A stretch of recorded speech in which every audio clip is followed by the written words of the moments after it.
What's up, everyone? It's Riggs, and we're here today with some more Indiana Jones news. This one came across the wire a short while ago on my phone. Kind of was waiting for this one with all the talk about Marion Ravenwood and whether or not Karen Allen's going to be back in Indiana Jones 5 and the Dial of Destiny. But here we are revisiting some of the creepier thoughts about the Indiana Jones franchise once again. Indiana Jones' best romance is also his creepiest. This is from CBR.com. We'll put the link in the description. Indiana Jones is famous for his adventures and his romance with Marion Ravenwood. The former makes him epic, but the latter makes him a creep.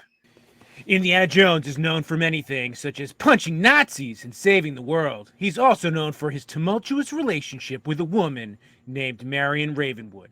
Their notable age gap has been the subject of controversy, but doesn't seem too extreme at first glance.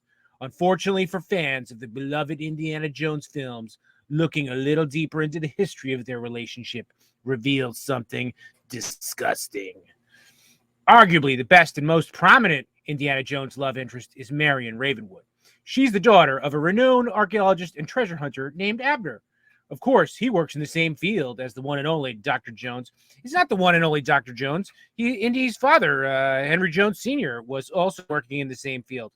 He was even one of Indiana Jones's mentors. Marion never showed any interest in the area until she met Indiana and eventually became an archaeology icon in her own right. But while she's been a prominent part of the titular character's adventures, she's also involved in an uncomfortable situation. Like the back of a Volkswagen? Marion and Indiana Jones have a complicated relationship timeline. So we're going to get back into Raiders of the Lost Ark stuff here. When they first meet up, and there's some drama when Indy shows up at the bar.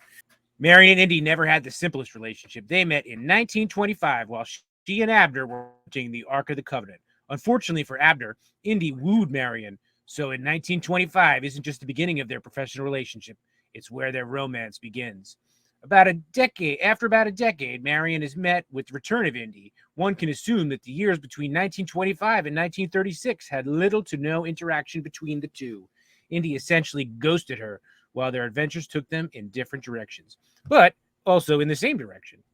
After some unfortunate Indy-related circumstances left Marion without a job, this would be followed by years of following him across the world as his exploration partner. She's kidnapped plenty of times throughout their adventures, so it's not a total surprise when she walks away from Indy altogether. Or I guess when she gets kidnapped in Raiders of the Lost Ark. Although he certainly acts like it's something to be concerned about. Anyway, and if Marion had never returned to Indiana Jones, there wouldn't be any more to tell. But they actually reunite at some point and nearly get married. Unfortunately, he gets cold feet before the wedding, and he's the one to leave both her and the secret in her womb that would have taken place in the late 1930s, and they would be apart for the next 2 decades. Indiana Jones and Marion's relationship was always problematic. Aside from both Indy and Marion having tendencies to leave randomly, their relationship is problematic. Marion's appearance in Raiders of the Lost Ark reveals she's 25 years old. So if the clock is turned back a bit to the point Marion and Indiana meet, she's about 15 or 16 years old and a decade younger than Harrison Ford's Indy. As mentioned, Indy woos her shortly after their meeting, and they seemingly begin a romantic relationship. That is undoubtedly an extremely inappropriate dynamic. It certainly is from today's standpoint. I don't know, since I wasn't alive back in the 1920s, whether or not that was really that problematic back in the 1920s. I'm guessing it wasn't as complicated back then as it is now. And don't get me wrong, it's totally creepy for a 25, 26-year-old man to be creeping on a 16-year-old girl. But 100 years in the past, I think those things were a little more common.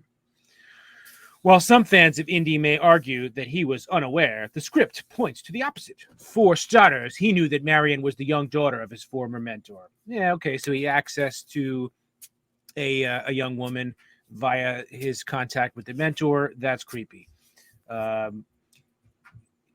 Abel? I think they mean Abner, so there's a typo here, right? He should have had some understanding of how old she was from his relationship with her father. Agreed. During one of their reunion scenes, there's a bit of a spat between them. The argument even has furious Marion yelling, "I was a child in love. It was wrong and you knew it." The response to this statement by Indy is sickening and points the blame at Marion with the simple, "You knew what you were doing." It's made clear that Indiana Jones isn't much of a hero, but he also isn't the best human being. Well, what do you think? I mean, we're going to probably see quite a few articles like this in the coming days or coming months, let's say, with the movie coming out, especially if she does pop up again. But I don't know. Leave a comment. Let's discuss it. Thanks for watching. Be sure to hit the bell for notifications if you're subscribed. If you aren't subscribed, what are you waiting for? Go ahead and click the subscribe button. If you enjoyed the video, please give us a like and share this around with your friends, and it'll help our channel grow.